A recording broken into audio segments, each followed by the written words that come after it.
This is Monika Bedi और आज का ये वीडियो सबसे ज्यादा इंपॉर्टेंट होने वाला है उन बच्चों के लिए जो बच्चे सेकंड अटेम्प्ट में अपनी परसेंटाइल को ड्रास्टिकली इंप्रूव करना चाहते हैं।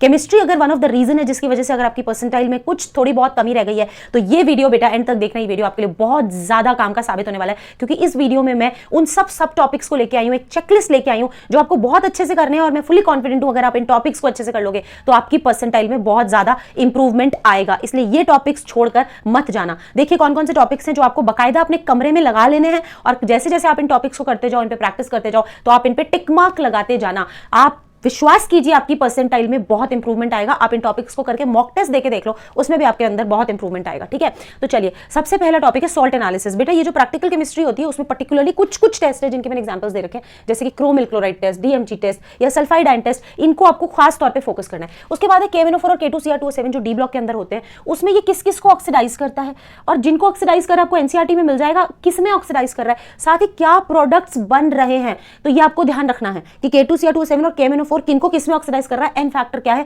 ये बहुत ज्यादा वैल्यूएबल है। इस पे अलग अलग तरीके के सवाल पूछे जाते हैं। आपका Kp = KCRT डेल्टा, जिसको मैं प्रियंका चोपड़ा एक्सप्रेशन बोलती हूं, ली चैटलिस्ट प्रिंसिपल वाला जो चैप्टर आपका केमिकल इक्विलिब्रियम, तो उसका ये एक्सप्रेशन बहुत वैल्यूएबल है। बोर मॉडल पे सवाल बहुत ज्यादा आता है, स्पेक्ट्रम पे सवाल बहुत ज्यादा आता है, रिडबर्ग फॉर्मूले पे सवाल बहुत ज्यादा आता है। केमिकल बॉन्डिंग में देखें तो बॉन्ड ऑर्डर को ट्रिक्स के थ्रू आप कर लो, क्योंकि मैंने इस चैनल पे भी ट्रिक वीडियो डाले हुए हैं। तो बॉन्ड ऑर्डर में से सवाल जरूर आता है, VSEPR में से सवाल आता है, पोलैरिटी में से सवाल आता है, इनमें से इंटीजर्स क्वेश्चन आते हैं, जरूर बन के आते हैं। इलेक्ट्रोकेमिस्ट्री में नर्न्स लॉ एंड फैराडेज लॉ पे आप बेसिक क्वेश्चन देख सकते हैं, फॉर्मूला बेस्ड ही आते हैं, बहुत ज्यादा कैलकुलेशन नहीं आता, फंडे क्लियर होने चाहिए। ठीक है, फिर जीओसी काफी ज्यादा लीडिंग चैप्टर है जेईई मेंस के लिए, जिसमें आपको स्टेबिलिटी ऑर्डर्स बहुत सारे प्रैक्टिस करने वेरियस इंटरमीडिएट्स के, किन किन पे क्या क्या प्रभाव पड़ता है स्टेबिलिटी का, स्टेबिलिटी पर कौन कौन से फैक्टर्स हैं जो कि स्टेबिलिटी को जज करने में मदद करते हैं। तो अच्छी प्रैक्टिस लगाइए, कम से कम 40 से 50 क्वेश्चन पे जरूर कीजिएगा। ठीक है, एल्डिहाइड कीटोन्स एंड अमीन्स में डिस्टिंग्विशिंग टेस्ट बहुत अच्छे से करिएगा। जो भी डिस्टिंग्विशिंग टेस्ट आपके हाथ आए उसको बहुत पढ़ लेना अच्छे से, एनसीईआरटी वाले तो कंप्लीट कर ही लेना, जैसे कि example Tollens test, Fehling test, Benedict test या फिर कार्बाइलमिन टेस्ट या फिर एजोडाइट टेस्ट या नाइट्रस एसिड टेस्ट। ठीक है, ये सब करके जाना। SN1 एंड SN2 के रिएक्टिविटी ऑर्डर्स अच्छे से देख के जाना।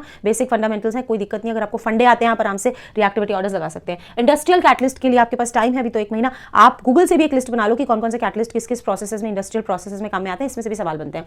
मैग्नेटिक मूवमेंट जो है कोऑर्डिनेशन केमिस्ट्री में, उस पर सवाल आते हैं, जैसे डायमैग्नेटिक, पैरामैग्नेटिक। तो आप 15 से 20 कॉम्प्लेक्सेस अच्छे से तैयार करिए, स्पेशली निकल एंड कॉपर के कॉम्प्लेक्सेस पे सवाल बनकर के आता है। ठीक है, इजी मोल क्वेश्चंस आते हैं, स्टोइकियोमेट्री एंड लिमिटिंग रिएजेंट के 15-20 सवाल प्रैक्टिस करिए, सिर्फ ज्यादा नहीं, लेकिन आपको ऐसे इस तरीके से प्रैक्टिस करिए कि आपको स्टोइकियोमेट्री का आइडिया लगे। ठीक है, उसके बाद है all exceptions of inorganic chemistry. Inorganic chemistry का जो वीडियो है ऑल एक्सेप्शंस का भी इस चैनल पे मैंने बनाया हुआ है। उसके अलावा पूरे इनऑर्गेनिक केमिस्ट्री में आपका जो पी ब्लॉक है रिवाइज एनटीए सिलेबस का, वो भी मैंने बनाया हुआ है। एक्सेप्शंस मैंने बहुत अच्छे से पढ़ाए हुए हैं, एक्सेप्शंस के नोट्स बना लो, बहुत अच्छी बात है। नोट्स नहीं बना सकते एटलीस्ट वीडियो एक बार देख लो, और जो भी आपको बहुत वैल्यूएबल लगे उसको तो कहीं नोट कर लो, क्योंकि इनऑर्गेनिक जितनी जल्दी दिमाग में घुसती है उससे भी ज्यादा जल्दी निकल जाती है। तो ये बहुत इंपॉर्टेंट चीज है, इस पे क्वेश्चंस आते हैं। बेसिक वाले एक्सेप्शंस, बेसिक जैसे वो थर्ड पीरियड के अंदर बेरिलियम और बोरॉन में आयनाइजेशन एंथैल्पी का एक्सेप्शन हो गया, इलेक्ट्रॉन गेन एंथैल्पी के एक्सेप्शंस हो गए, तो वो बेसिक एक्सेप्शंस आपको आने चाहिए। ऑक्सीडेशन स्टेट पे क्वेश्चन आता है बेटा, और ऑक्सीडेशन स्टेट के लिए आपको वो वाले सारे स्ट्रक्चर्स करने हैं पी ब्लॉक के जो डिलीट हो चुके हैं, जैसे फास्फोरस के ऑक्सी एसिड, सल्फर के ऑक्सी एसिड, नाइट्रोजन के ऑक्साइड्स। अब कहने को इस सिलेबस में नहीं है, पर ऑक्सीडेशन स्टेट्स के नाम पे ये इन वाले मॉलिक्यूल्स में से क्वेश्चन बना देते हैं। रेट ऑफ रिएक्शन आपको अच्छे से करना है, मतलब रेट ऑफ रिएक्शन में आपको बताती हूँ, जो आपका first order integrated rate constant का जो इक्वेशन है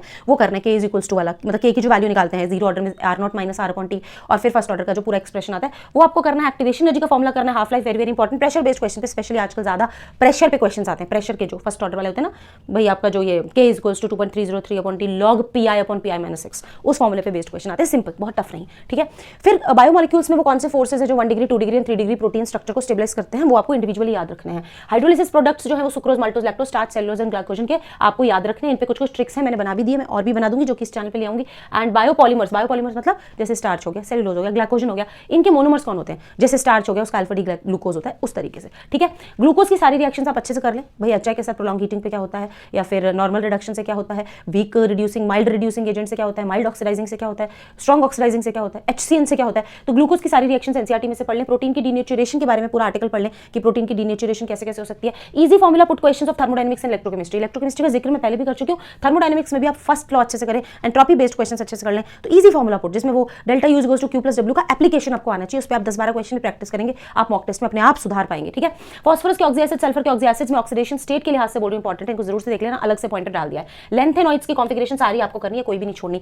मतलब अर्लियर ऐसा होता था सिर्फ एक्सेप्शनल कॉन्फिगरेशंस पे क्वेश्चन देते थे, अब वो ट्रेंड बन गया कि लेंथेनाइड की कोई भी एलिमेंट उठा करके उसकी कॉन्फिगरेशन पे 4 ऑप्शंस क्रिएट कर देते हैं। आप सारे कर लीजिए, आपके पास टाइम है। एसिडिटी एंड बेसिसिटी ऑर्डर्स आपको अच्छे से करने हैं, मतलब जैसे बेसिकली द थिंग इज की एसिडिटी बेसिसिटी ऑर्डर्स में किस किस का इंपैक्ट पड़ता है, किस किस का नहीं पड़ता है। अब यहाँ नंबरिंग मुझे थोड़ी सी गलत पड़ रही है। 24 किसका इंपैक्ट पड़ता है, मेरा मतलब है जैसे प्लस इफेक्ट माइनस इफेक्ट, या फिर कॉन्जुगेशन में चला गया लोन पेयर तो उसकी बेसिसिटी वीक हो गई, या एक्वस फेज बेसिसिटी ऑर्डर जो हम अमीन्स का पढ़ते हैं वो अच्छे से कर ले।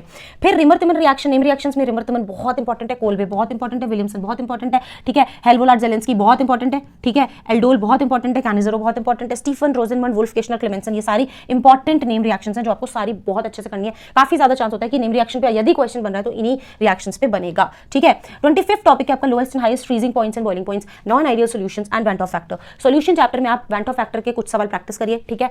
उसके अलावा आपके highest and lowest freezing point किसके होंगे, जिसमें बेसिकली यही वेंट ऑफ फैक्टर वाले क्वेश्चंस होते हैं, कॉलिगेटिव प्रॉपर्टी के क्वेश्चंस होते हैं। 4 आपको ऑप्शंस दिए जाते हैं, आपसे पूछा जाता है सबसे हाईएस्ट फ्रीजिंग पॉइंट किसका है, या सबसे लोएस्ट बॉइलिंग पॉइंट किसका है, या वाइस वर्सा। तो ये क्वेश्चंस आपसे इजीली लग जाते हैं अगर आप फंडे को समझते हैं। भाई जितने ज्यादा मॉलिक्यूल्स होंगे उसी हिसाब से बॉइलिंग पॉइंट एलिवेट होगा एंड फ्रीजिंग पॉइंट डिप्रेस होगा, वो वाले सवालों की मैं बात कर रही हूँ, ठीक है। एजियोट्रॉप से नॉन आइडियल सॉल्यूशन के types, positive deviation, negative deviation, ये करके जाएं। ट्रांजिशन कॉम्प्लेक्सेस के कलर करके जाएं। Lucas test, Tollens test, carbylamine test, इसके अलावा फेलिंग टेस्ट, इसके अलावा आपका नाइट्रस एसिड टेस्ट एंड आपका एजोडाइट टेस्ट, वो भी करके जाएं। फिर ली चैटलिस्ट प्रिंसिपल बहुत अच्छा करके जाएं, उसमें से भी क्वेश्चन आपके क्वाइट ऑफन पूछे जाते हैं, ठीक है। तो ये 28 ऐसे टॉपिक्स हैं, ये चेकलिस्ट है जो आपको अपने रूम में केमिस्ट्री के लिए लगा देनी है। दिन भर के 5-5, 6-6 टॉपिक्स और उस पर प्रैक्टिस करके खत्म करो। 10 दिन के अंदर आपको पता लगेगा कि आपके मॉक टेस्ट में गारंटीड इंप्रूवमेंट आ रहा है, ठीक है। मूविंग अहेड, आप चाहते हो बहुत ही अच्छा एक्सेल करना और आप अब तक भी फिनाले एक्स बैच का हिस्सा नहीं बन पाए तो जरूर बन जाओ बेटा। इसमें हम 200 से ज्यादा 240 से ज्यादा लाइव क्लासेस दे रहे हैं और 200 से ज्यादा थ्योरी लेक्चर्स की एक्सेस आपको दे रहे हैं हम। इसके अंदर आपको सब कुछ मिलेगा, वो सब कुछ जो आपकी जर्नी को सक्सेसफुल